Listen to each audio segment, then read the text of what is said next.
Okay. 518700, Ramsey, Goble, counsel your appearance. John Jones, file number 6699, appearing on behalf of the plaintiff, who is also present.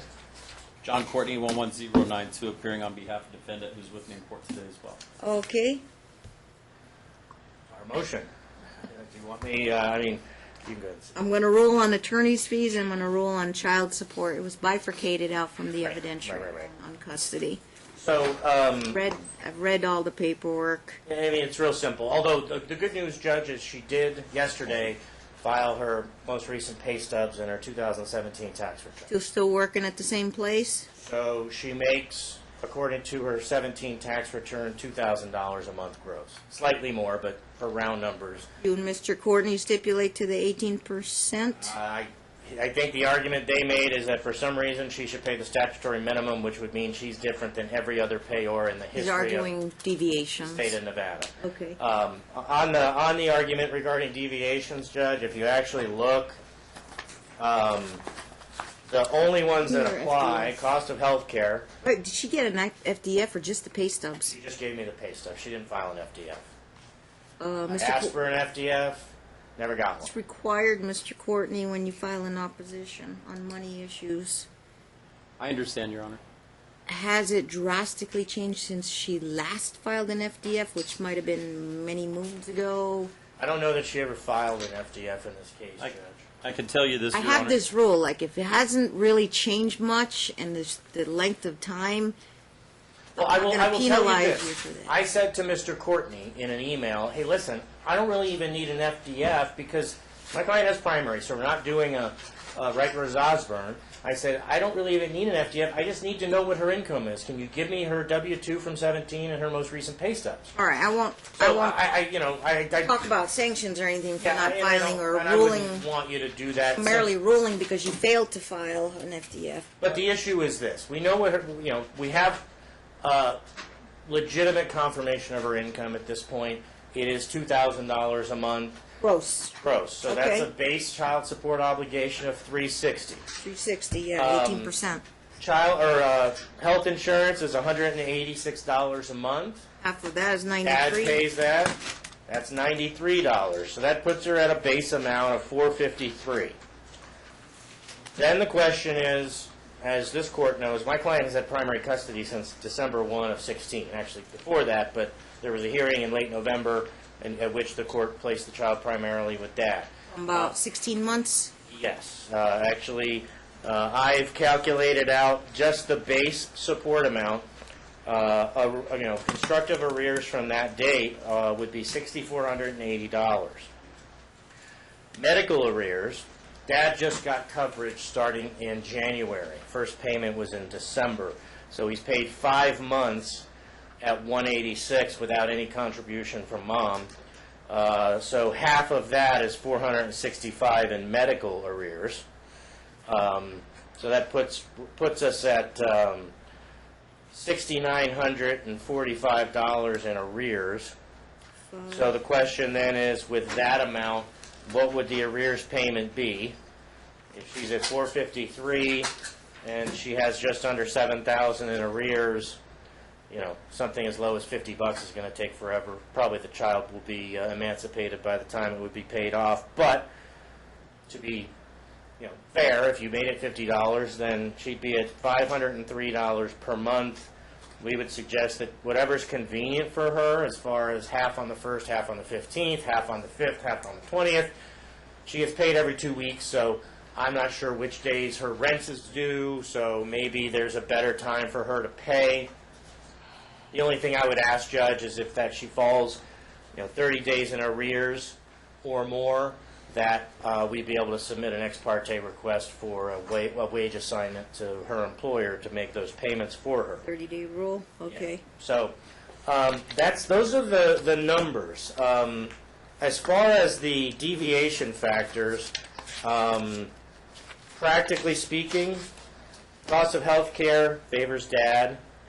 Cost of child care favors Dad because he's going to need child care more than Mom because he has 5 days out of 7. Timeshare, Yes. that's a factor. Timeshare, whoever has, the amount of time each child spends with each parent. obviously that favors dad as well. Those are the only three that apply. Does Mom have a standard timeshare, or is she just under 40%? So she's 2 days a week, so she's 2 days a less week? than, she has Thursday and Friday, Judge.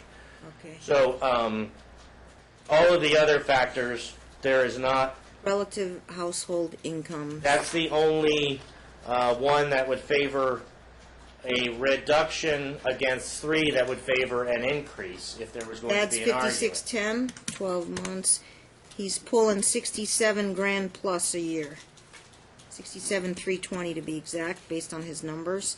And Mom is 24K a year. 67, 24, just under 3 to 1 ratio.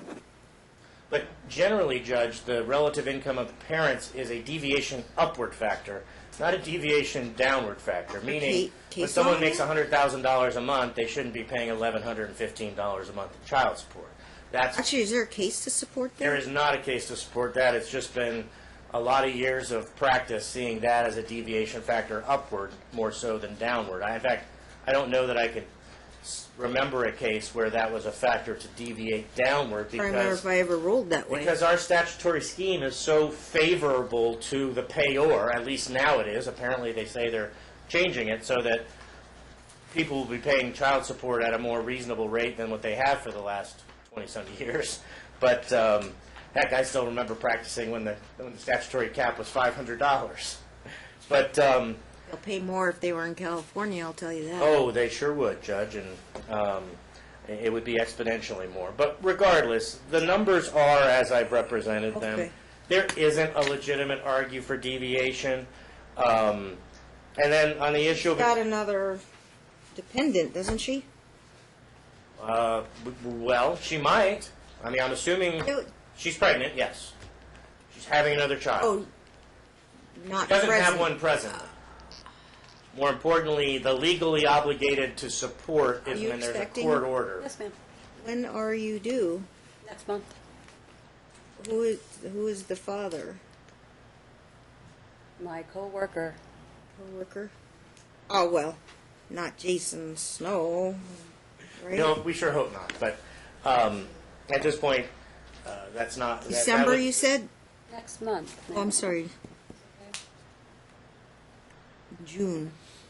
Well, that would be, Well, actually, Judge, the statute says legal responsibility of the parents for the support of others. That's generally treated, in my experience, as if you have a court order to pay child support to a preborn child. You don't get to breed no, your not way out of a preborn, child but support the obligation. month that the child, the newborn, is born in.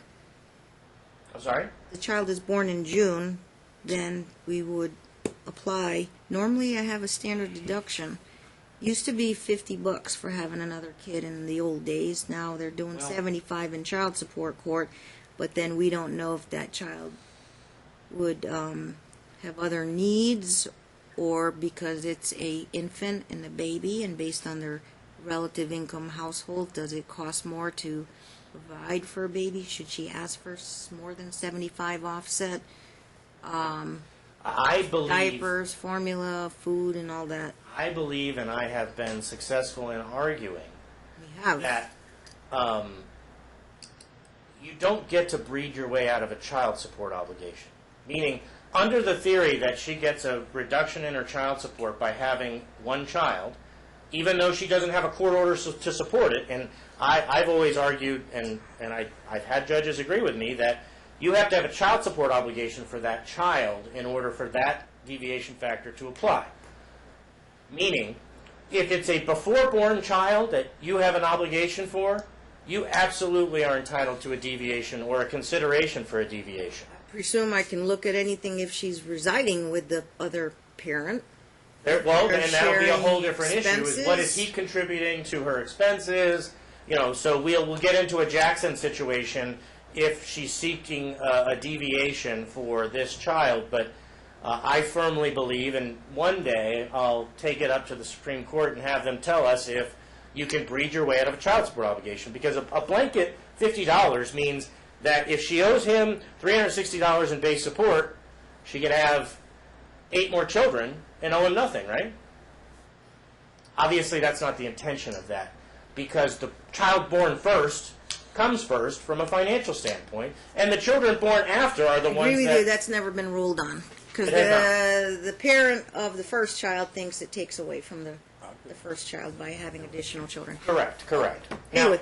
okay, so then the Yeah. only other issue, Judge, is the fees. I did my affidavit of fees. I reviewed it. You know, we know the reasons why my client filed the motion in the first place. They were serious things, and we had multiple days of trial. You tried desperately to convince her or both parties to settle, and we negotiated in good faith to try to do so, and were unable to do so, even though, in my opinion, we had the better of the case, which was borne out by the results that this court made findings and orders on. But we were still willing to try to reach a resolution, and we're not able to, so we had to complete the trial, and it was very costly to my client, and he can't afford to take care of this child and have to pay this much in legal fees. Now, I understand that a judgment is just going to be a judgment, and I probably never collect on it, or it'll be difficult to collect something on it at some point in the future, but there has to be an understanding that there's a consequence to litigation, that there's a consequence to this type of parental behavior, and if there's a judgment out there reminding the defendant that, hey, you can't put your child at risk in this way, and you can't cause litigation to be more costly than it should have been, then maybe we won't go down this road ever again. What's the number? The request I believe we made was just over $24,000, Judge, which I think even counsel for the defendant would say, given the amount of time involved in the case from day one, would be reasonable under the circumstances at $500 an hour. Yeah, $24,150 is what we requested in fees. And while it may just be a judgment that collects dust for a long time, the plaintiff is clearly the prevailing party, Judge. Is it of any import that Mr. Courtney has written off his fees? I don't think so. Well, I think maybe The you can issue is- explain that to me. I read something there, Mr. Courtney. You did, Your Honor. Okay, I'm gonna go with Mr. Courtney.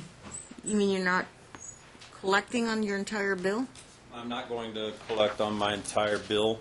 How much had she actually paid you? About 5,000, Your Honor. 5,000. Okay. Roughly about $5,000. And normally the whole bill would have been how much, including that? It would have been close to $30,000, including today. Okay.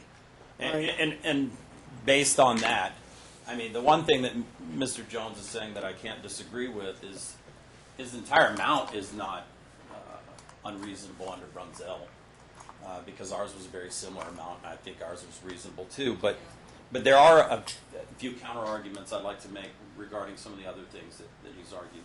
Okay. Number one, in terms of the FDF, I do want the court to take notice that we did report her income in good faith before it was actually known because of her tax returns. On page 3, we had estimated her annual income at $24,000 divided by 12 months, and I did communicate that to Mr. Jones. And as a result, we get the tax returns, and it was $24,587. So, I mean, I was You're right on $1,000. So it was very much in good faith. And I think he has acquiesced on one of the points that I made in the brief. Is there a reason why you didn't respond to 2 of his emails asking for that stuff? I called it, but we've had a few communication issues. I did try to call him on a couple occasions, but it is true. I never did get in contact with him with respect to these. But I think it's immaterial at this point in time. One of the things he's acquiesced to is that value and that amount. And he is, as he just argued, we had stated that 18% of her actual income would be $360 per month, which he just argued a moment ago. So I don't think that's in controversy. Okay. Because at first, if you look at the original motion, they were arguing for $450, and my counter argument was no, that's not what she's making. And so I think we've gotten that part established as far as the Base amount, right. Now I do want to, and I briefed them, in fact, factor by factor, with regard to the things the court can look at in terms of deviation. And this is a court of equity, obviously, with great discretion in these areas, very, very wide discretion. One of the things I want to point out is the amount of attorney's fees being sought are about equivalent to 1 year's worth of income. And that's 1 year's worth of income before we factor in health care costs, that may be ordered today, or some sort of child support and some sort of arrears. And they weren't the prevailing party. As you'll recall, before what they were seeking at trial was supervised visitation only. And that was a deal breaker. And that did not happen. And so they were not the prevailing party. I don't think either party got everything they wanted, but there is no supervised visitation, which was the deal breaker prior to trial. And so I don't think they can characterize themselves as the prevailing party. I think on balance, and another thing, Your Honor, I think that the trial was useful. One of the things that you haven't heard is any acrimony by and between the parties since the trial. I am happy to report that they've worked out a lot of differences. There's been very good exchanges. In fact, most recently, the defendant dropped the child off even at the plaintiff's home, and there was no issues whatsoever with that. So they've had time to reflect after the trial. I think the trial was meaningful. I think it was in the best interest of the child to have this trial. It was in the best interest of the mother to fight for something other than supervised visitation only, and that's exactly what she did, and she prevailed on that issue. So I think that it's a mixed bag when it comes to whomever the prevailing party is. Then we'll go through the other deviations. So are you saying Healthcare each costs. party bear their own fees and costs? Each party should bear their own fees and costs, Your Honor. Okay. The cost of health care. Well, you've seen on page 4 of our brief, we've acquiesced that she should pay half the cost of the health care. That would be $93.08 a month. But when we look at the first factor, A out of 125 B080 subsection 4, that's one of the factors the court can consider in making a deviation downward for the child support amount. Then we've got the cost of child care. One of the things that we've argued in here is that should weigh in favor of a downward deviation because Megan will make herself available anytime the child needs health care. So she's ready, willing, and available. As you'll recall from trial, she has a somewhat flexible schedule. So she can fill in the gaps in that regard. The third factor, there is no special needs, so that doesn't weigh in favor either way. The fourth factor, the child's very young, and this is undisputed. In fact, it was at his deposition. It was at trial. We've even made the deposition page, identified the page number even on it. Is that I reviewed that. The financial needs are absolutely met of the child without any contribution whatsoever. The fifth factor, I'm going to rest on that same argument that they're already been absolutely met. One of the things that you mentioned is another child coming. And one of the things that we haven't discussed, because there should be a downward deviation when she's got 2 children to contribute to on only $24,000 a year, which is less than 200%. Is she living with the daddy of the newborn? No. Not that I'm aware of. And she's just signaled to me no, that she's not. So she's single mom living alone. Yes. And Okay. so one of the things that we've got to talk about also with respect to having a new child is that what happens usually right when you have a child, and that's it, you're out of work for a month or so. You gonna go to the DA then, or does this guy agree to pay her child support if they're not living together under the same roof? I guess we'll have to get that figured out at a later time. I don't know. What kind of terms are they on?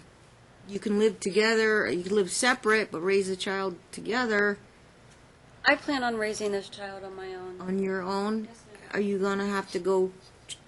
Does that daddy work? I'm not looking for any financial anything from the father. You might have an obligation if this is going to impact on your child support. We'll That's cross what that they're bridge saying. when we You need get to there. go after that dad for child support because it will impact on your ability to pay. I hear you. Yeah. Um, It might be moral considerations or whatever feelings or lack thereof you have for that father, unless he's disputing paternity, but the courts would look at that. You have to have that obligation to seek the child support for that child because it will take away from the child in this case with less money in your household. Dads have a duty to pay child support just as much as moms do, I suppose. Understood, Your Honor. I guess that may be monitored, yeah, well. The next thing I did want to point out is, and I think I was in the middle of, is we don't expect her 2018 income to be as high as her 2017 income by virtue of being out of work during the childbirth. Well, take a look at this. For C-section, actually, so which provides for a longer recovery. 24,587 divided by 12 is 2049, but that's on the gross. So take out 15% for taxes. She's netting 1742.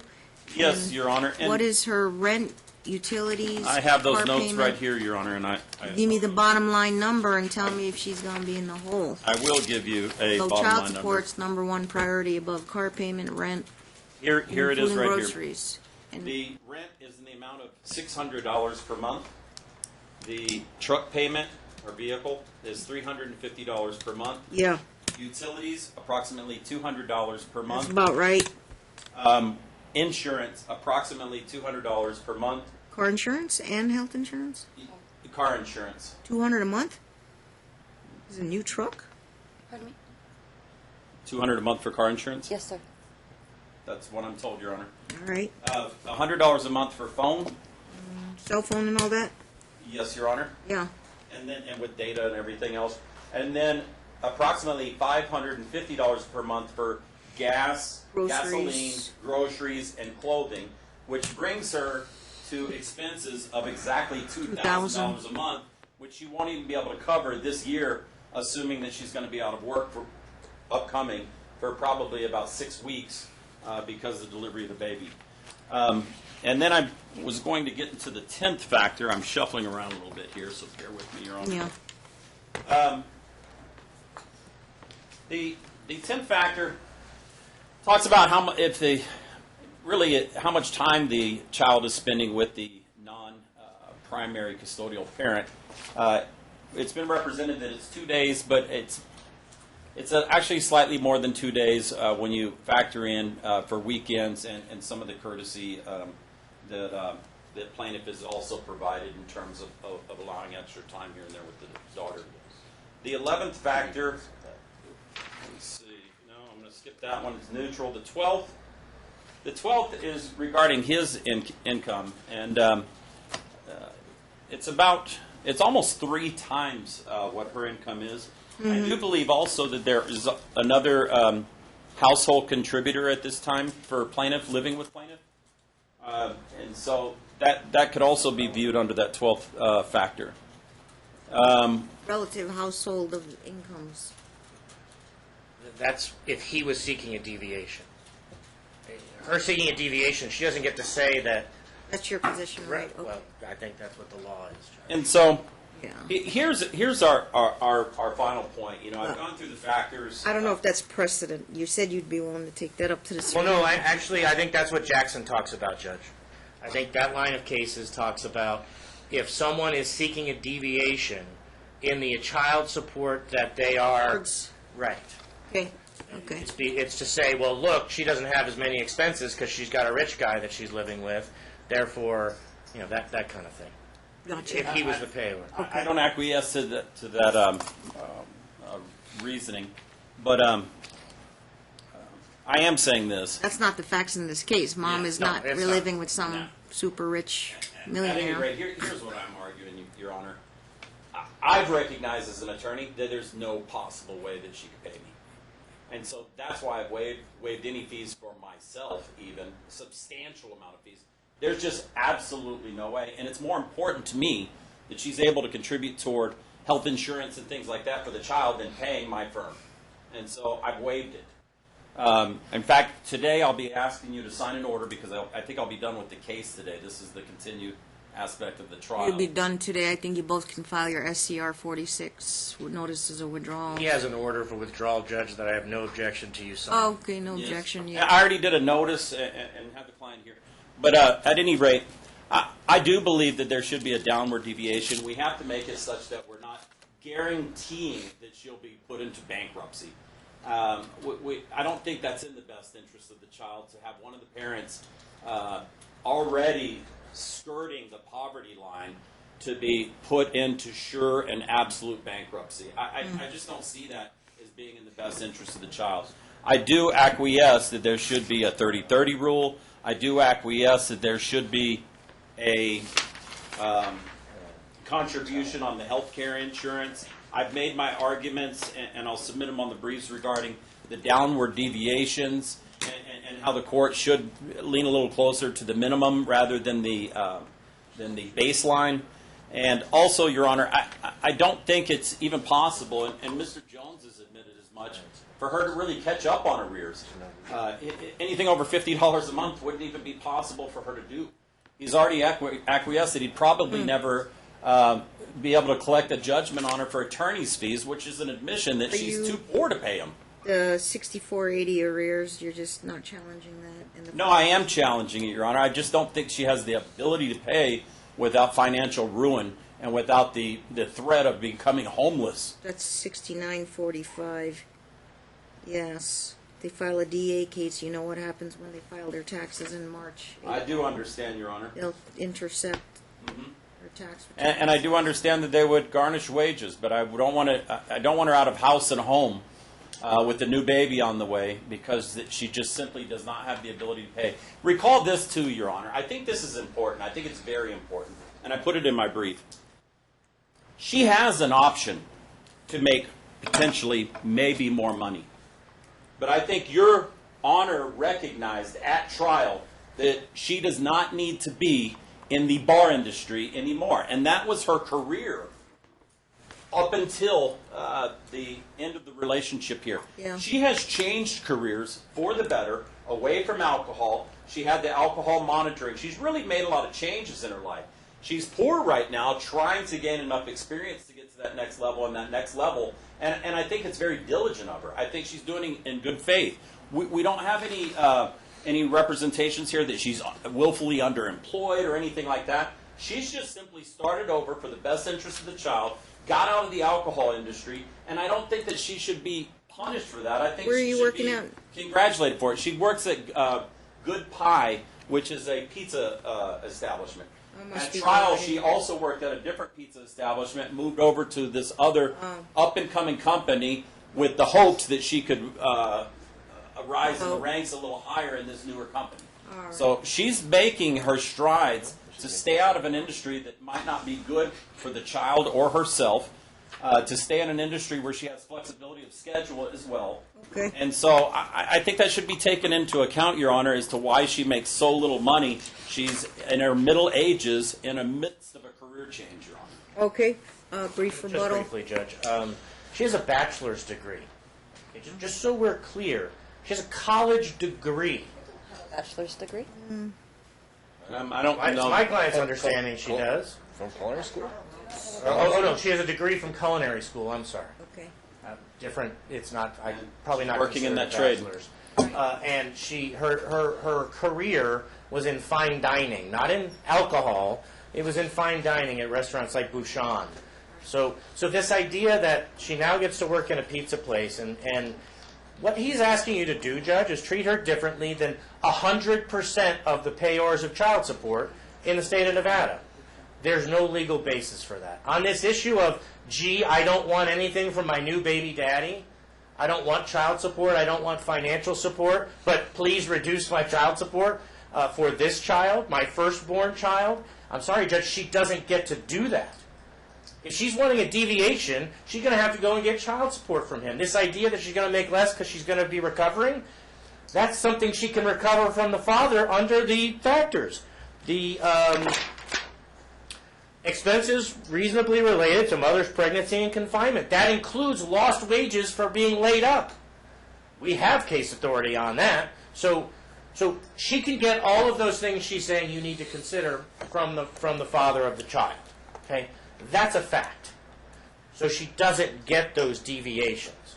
And I'm sorry if she's choosing to work at the level she's working, and maybe she'll progress with Good Pie and do well, but child support, as you said, is first.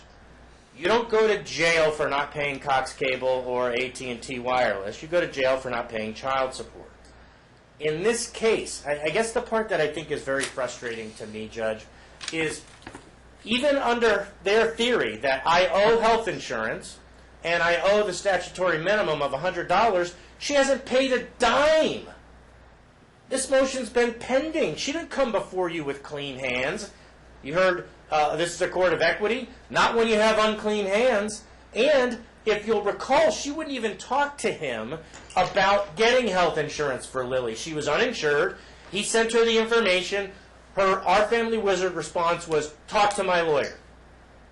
So, and while there was a representation that they're getting along fine, she still doesn't respond to our family wizards with any meaningful attempt to co-parent and But it's not honor legit legal to say, custody. talk to my lawyer? Yes, I About do. facts of dispute. Now, Your Honor, I think we'd need an Wait, evidentiary. Well, no, we already have If they say, talk to my lawyer, I'm supposed to have an adverse inference?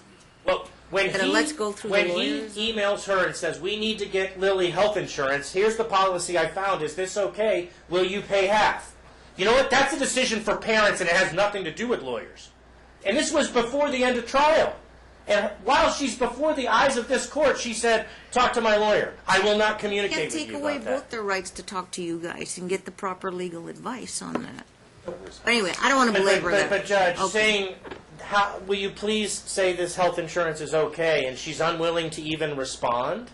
She's coming to you today saying, I She should could pay... say, well, send me the information, She then did- I'll he did. ta- He and then sent I'll the talk to my information. lawyer about it. And every month that he pays it, he sent her a copy of proof of payment, and she hasn't reimbursed him a dime. So this idea that she can come in and say, gee, Judge, feel sorry for me, when even if her position were accurate, that she should pay $193, she's paid zero. She's made her arrears that much worse. And if this were, sorry, I don't want to go gender here, but if this were a dad payor coming in, he'd be characterized as a deadbeat dad, saying, I don't want to pay child support, and oh, by the way, feel sorry for me. And you can't. The deviation factors do not favor a reduction in support. If anything, they factor a consideration for more, given the fact that he has the dominant period of time each week, and he does have to occasionally get child care. So, from that standpoint, Judge, on the issue of fees, I understand that Mr. Courtney has written off his fees, and I think that is a very, very legitimate thing to do, and I've done it before.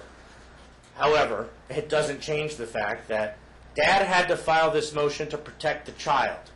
You placed the child temporarily with Dad pending trial.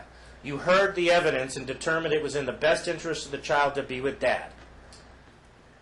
He's by far the prevailing party, and if he wants to say that we were demanding supervised visits throughout this case, that would open the door for me to tell you what our offer was when you told us to settle this case.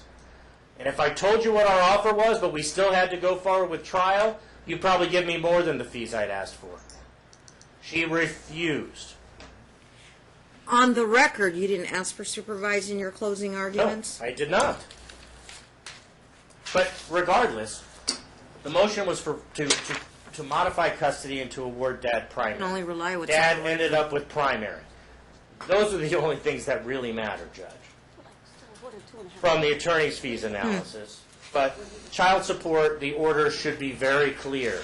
$360 plus $93 plus some payment on arrears, and setting the arrears on medical and child support Right. for the 16 months that my client has had primary custody of the child and has received $0. Keep in mind, Your Honor, there's never been an order in place. They never sought relief prior to trial for the temporary custody. There's never been an order to pay any child support up to this point. Actually, Judge, because she was threatening to take him back to court for child support. When you gave him primary, she was still demanding that he pay child support. It took my intervention with John Courtney to say, no, he doesn't have that obligation. And that issue will be resolved at the time of trial. Nobody gets to not pay child support for that long. And that's why it's called constructive arrears, not actual arrears. Yes, there was no court order. But I guess the question for the court is, did she not have an obligation to provide some level of support for her daughter when my client had 5 days a week for the last, since December of 2016?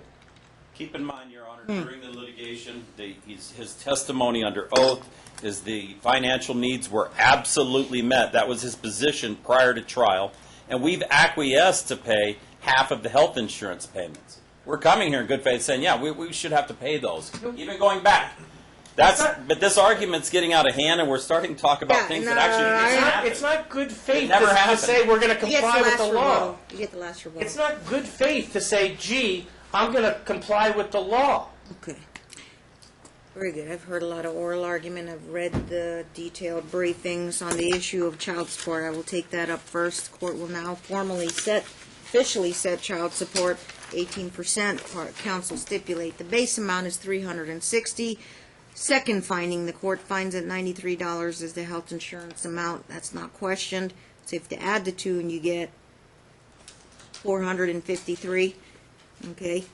And what I'm going to do is make a finding that it'll be a self-effectuating order. I've done that when the becomes effective the month that the newborn is born.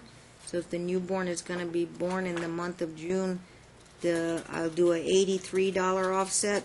Like I said, in the old days it used to be $50, but with the cost of inflation these days, child support court's consistent that they're doing $75 for having another child. I'm going just slightly more, up it to 83 because it's a newborn. It's going to cost money to, pay for diapers, formula, and all that. So 453 minus 83 brings us to what?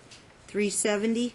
370. I'm going to add $30. 10% rule would normally be 37, but considering the amount of money mom earns is $30 on the arrears. It's less than the 10% rule that not really a written rule, but everybody knows 10% at the DA court. Bring it up to an even $400. I looked at other factors. Timeshare, that's a no, because it's not a substantial timeshare. She gets her 2 days a week. I gave her the support and dependency of another. That's upcoming, self-effectuating order. Health insurance, I gave that to Dad, so you get half of that contribution back, so she's paying her half share. It'll be looked upon with this newborn about good faith efforts to collect from the newborn's daddy.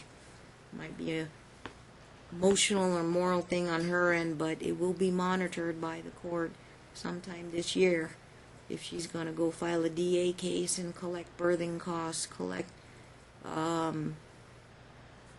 costs of confinement, pregnancy, and have that dad pay child support unless they end up in some kind of custody case somewhere else. But a daddy has to be named, and then they're going to have to collect child support. Is she getting food stamps, by the way, or TANF? No, She's Your not. Honor.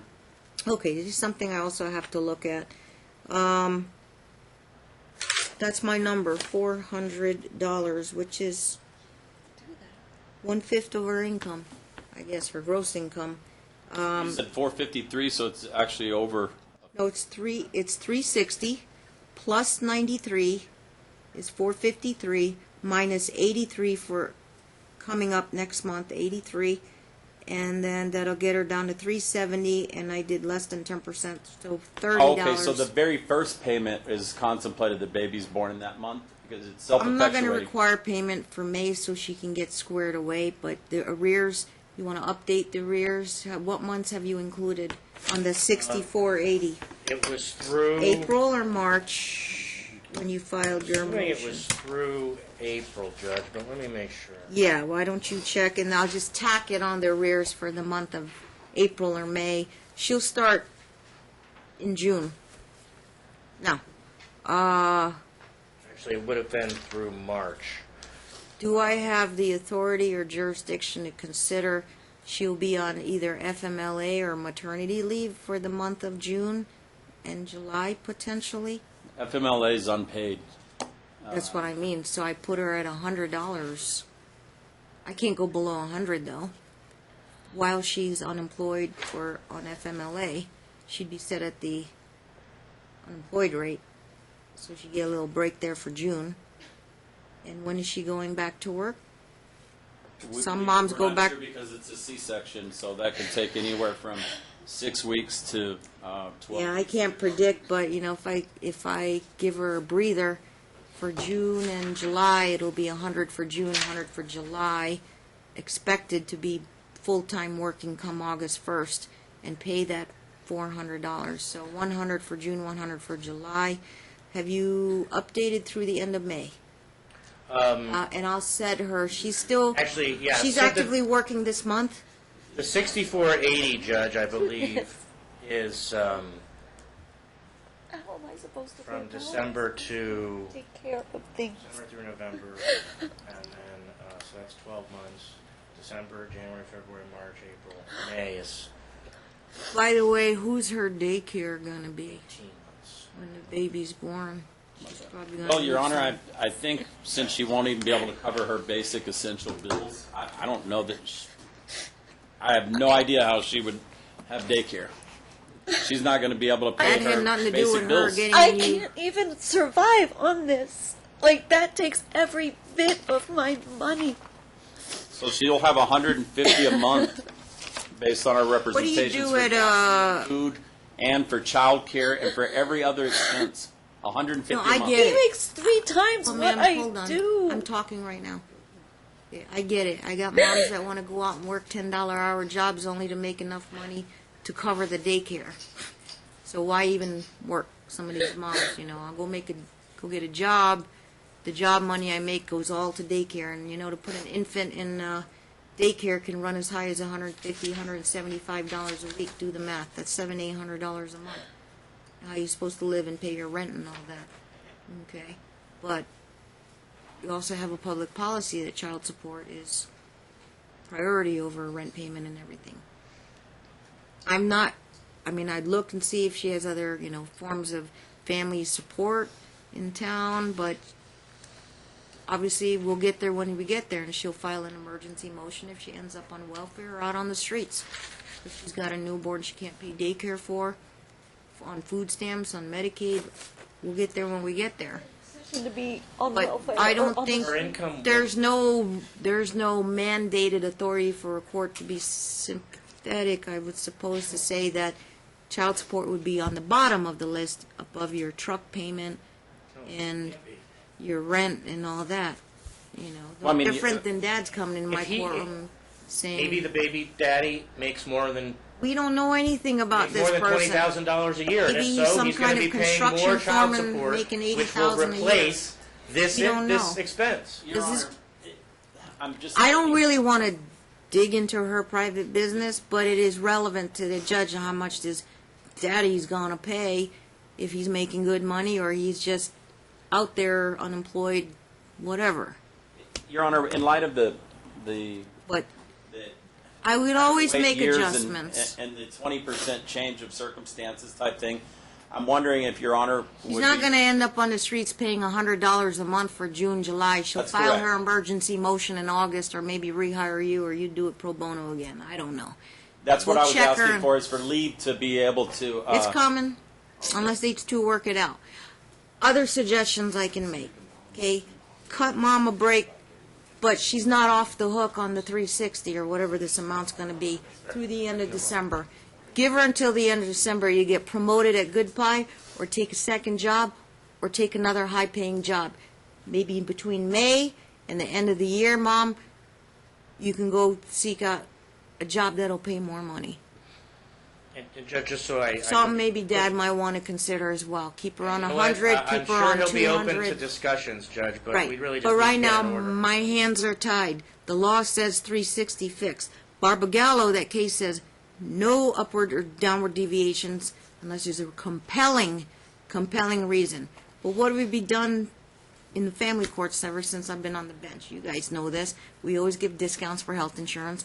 We always give discounts for having another child. So the arrears I then. gave her 75 and I added another $8 there because it's an infant, okay? So she got an 83 offset, and then I did less than the 10% rule, which is the unwritten rule on the arrears. So I can't really go. There's nothing more to. You can't offset more because of the health No, insurance? and then also I cut her down to $100 for the reality that she won't work. So she'll be at 100 for June, July, gives her time to either maybe file an emergency motion in August if she's gonna, whatever, end up in So poverty. you're saying first full payment is due Or July? reach out to Dad and say, Due August?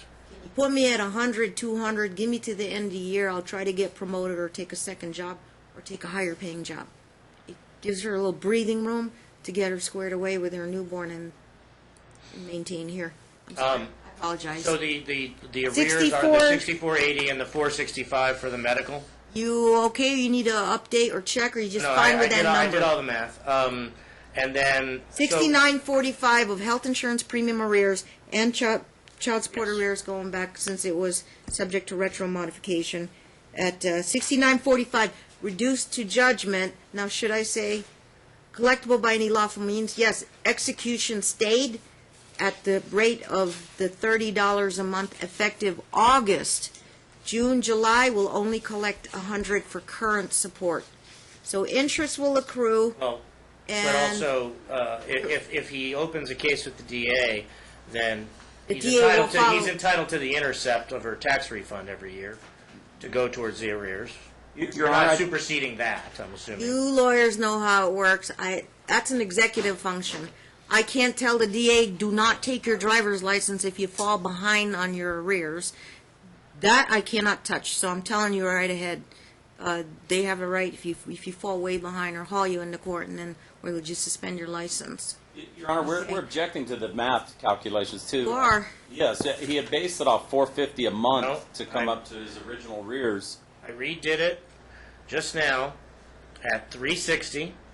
Times X amount of months. 360 times December of 16 If through 14 November of 16 is 12 months. Okay. December of 17 is 13. 13, January, 14, February, 15, March, 16, April, 17, May. 18 months. 18 months times 360 360. times 6480 is the exact number. That's what I got, Mr. Courtney, and then the 93 only goes back to December times 5 months is the 465 Right. plus the 6480.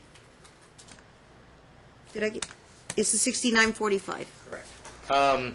I walked it through with Mr. Jones. Just It so looks I'm like the clear, math checks out. you're saying she only has to pay 100 For June, for June and July, but the balance will still accrue. The $300 because she owes 400. no, I put her on unemployment rate for 100. She's not going to be working with a C-section, I'll tell you that. Then she needs to go after the father, Judge. She Uh, doesn't get to say, "Gee, I don't have to pay No, child I- support because I'm choosing I told not her to get that. it from him." I told her that. I don't think there's a law I can say. So she'll pay It- 100. It's based for- on Okay, good faith. so 100 in Faith June, under the law. 100 July. I can't First full force her to payment do that. August. You understand? I can't force her to do that, but it's going to be based on good faith if she's going to count on the discount. If you don't act in good faith, courts shouldn't give a discount of the $83 because you have to make every effort to get as much under your household income and your roof to support not only the child in this case, but that newborn. The final issue, Judge, is fees. So we squared away? Okay. Under the Brunzell factor, I read the briefs on that, the detailed briefs, is the 4 factors. First of all, before we go to Brunzell, we're looking at 18.010. It's either in a statute or a contract, or you took a frivolous or unreasonable position. Okay? That's 18.010. 7.60, the EDCR, that goes to creating unnecessary litigation, prolonging or delaying, protracting litigation, and again, the frivolous and unreasonable standard. Under Brunzell, we're looking at the qualities of the advocates. I've got 2 veteran lawyers that did the trial. There's no question that, that factor's met. The nature of the work, well, look at the amount of days of trial that you guys had, concluded that, several days of a custody trial. It was difficult issues to the extent that it was kind of high conflict because they couldn't figure out themselves as parents as to what the custody should be. So the court had to step in, find out, apply all the 12 factors, take it under advisement, do the written decision on my weekends, and come up with this decision. So what would I say the nature of the work would be? It was difficult trying to decide what's going to be best for, Lillian. The amount of work, the amount of work done is reflected in your billing statements, and the amount of work was just about equivalent done on both sides, and typical when you're doing a custody trial. That's 25, 30 grand on both sides. That's again, not exaggerated. I don't think it's exaggerated or any kind of overbilling. That is the typical amount I would see to do X amount of days of trial. And then all those interim hearings.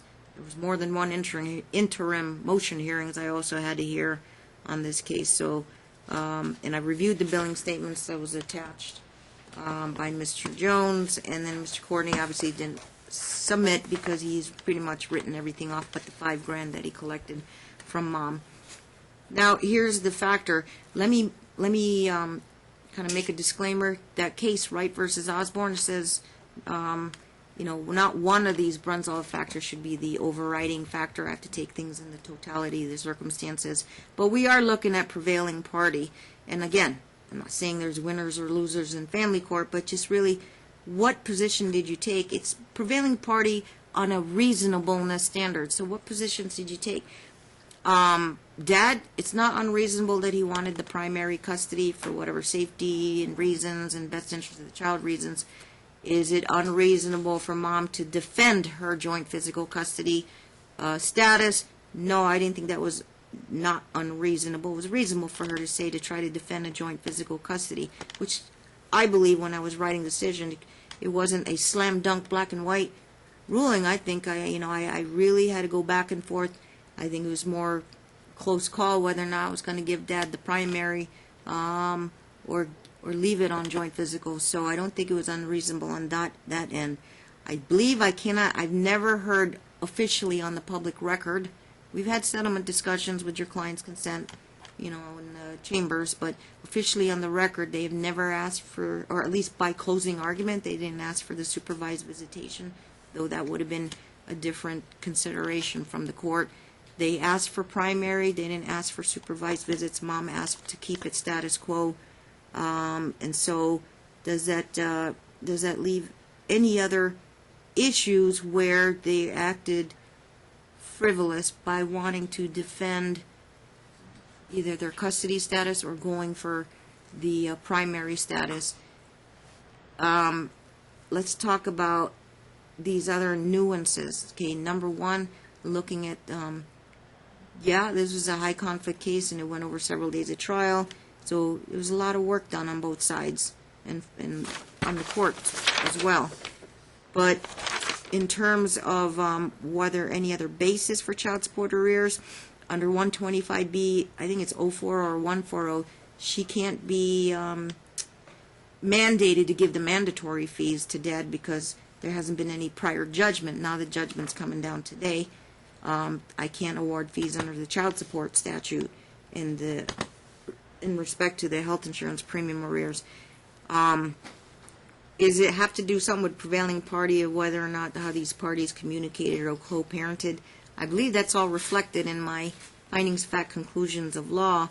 But in terms of prevailing party, where do I see that Mom, because they're asking for Mom's not asking for Dad, that Mom really did something to say, I'm just going to do this just to force you to pay attorney's fees, run up your attorney's fees, Dad, and force you to do this trial?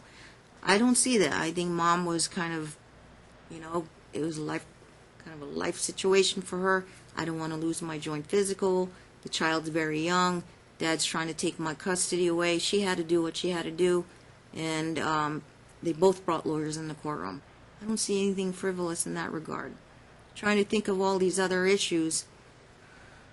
There was some talk about, her meeting up with Jason at the Albertsons. And her saying that it was either coincidental or he's saying that we don't really know if they were still seeing each other or whatnot. That can go to the fees issue in regarding that. And I think given the credibility issues and all that, in court, obviously, I'll be blunt, Dad wants fees issued just to make kind of a statement to Mom saying that careful what you represent to the judge, careful, both of you, careful what you bring to the courtroom, I think I would award some fees probably on that Jason Snow issue. It's not going to be a lot, not going to be the entire $24,000, but I'd say about a fifth of that, maybe about $5,000. Collection will be stayed until she can get squared away with her newborn. Probably not till next year. I'll probably stay it for a year on the attorney's fees. You've been paid up, right, Mr. Jones? So it would be Dad getting his money back. Well, he $5,000. actually still owes my firm $9,000. So you want it paid directly Something like to the that. firm, or directly handle it with Mom? It can be paid directly to. I'm staying it for 1 year from today. What's year today? From today. Okay, Judge. June 1st. Let's do it June 1st, 2019, writ of execution, Ken, unless they go installment payment plan. I can still put an installment payment plan. It's only $5,000. You can do $100 a month for, how long is that going to take? 4 years. Oops, okay, well, $100 a month. She starts paying it I've done far more favorable June plans 1st. than that. So we'll be able to negotiate that issue, I think. Yeah, and I can always adjust if she's making good money, but $100 a month come June 1st, 2019. She's got a year to figure things out or pay him off the $5,000. Okay. Right. That'll buy her some time. All right, I'll prepare the order, Use of Judge. judgment, collectible by any lawful means, execution stayed June 1st. Still stay execution if she pays $100 a month from June 1st, 2019, each month. Child support due date, Last day of the month, $100. You want it put in. honor before the last I don't like day. money orders. It's hard to keep track. Put it in a bank account is usually the best way to do it. Online transfer on your smartphone. And Mr. Courtney, do I send the order to you at least? to Can look you at? wrap that Yes. up, Mr. Jones? How she's going to pay the $100? Due by June 30th, July 31st. I recommend bank account. Okay. Okay. Personal check, whatever. Your Honor, may I approach with the proposed order? It's an order for withdrawal. He's Judge. already. Absolutely. I got my pen here. I'll sign it. I won't do notice of entry until I've seen Mr. Jones's order. This is just a withdrawal? Yes. No, yeah, you can file it, but I'll say it on the record. You got to wrap up the order with Mr. Jones, and you got to wrap up the logistics on how you want the child support paid into a bank account or something. What's Indeed, today? I won't do notice of entry 22nd? until after it's wrapped up. Yeah. We expect you to do the wrap-up matters. You get to sign your order. All right, thank you, Judge. Thank you. Thank